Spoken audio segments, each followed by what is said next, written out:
So I started about 9 years ago, and I wanted to brew beer. I was in a small town with my first job, and I found out what I needed to brew beer, and it was a lot of equipment. And I was like, well, I don't want to go buy all this stuff. And so I started looking around.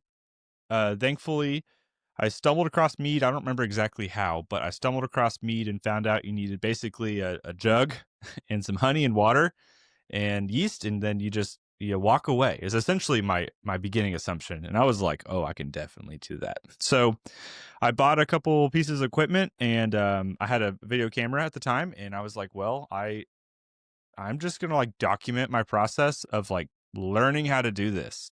And so there are very few videos from my start left on my channel because they're pretty cringy. I've left a couple of them up, but I've tried to like get rid of all the stuff that's not very educational or helpful.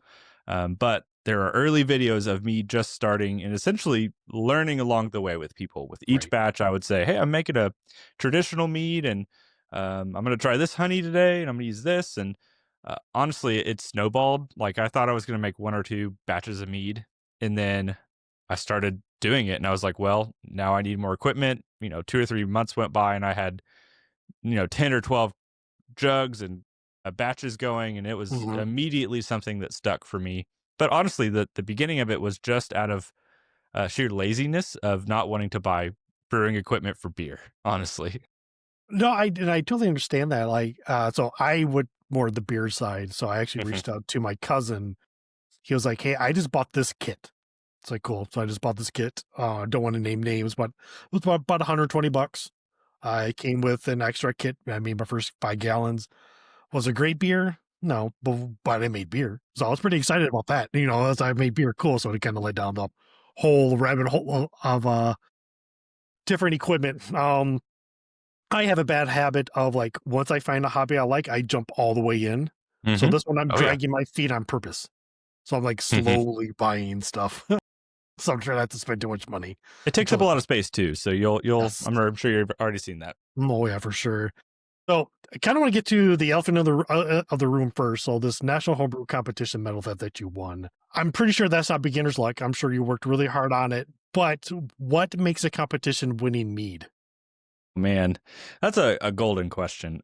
Yeah, And it's honestly, I don't want to diminish my win, but I do think there's a large level of, yes, you have to make quality stuff, but there is like some lightning in a bottle of you have to within that judges panel that are tasting things, you have to somehow hit those judges in the feels so well that they move it on to keep going.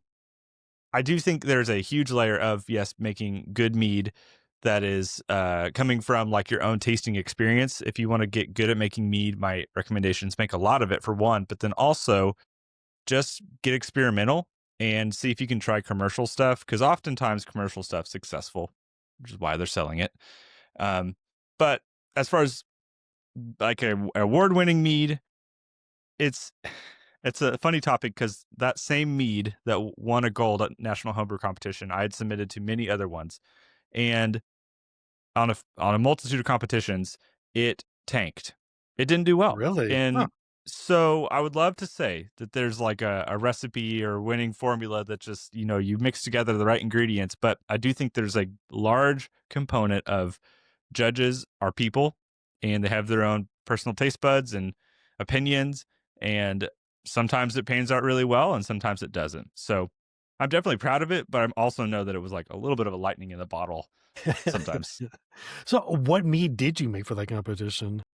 So I got 2 golds for Okay. from NHC, but one of them was a sweet clover traditional, which is, sweet clover that's not the sweetness level, that's the kind of floral, source.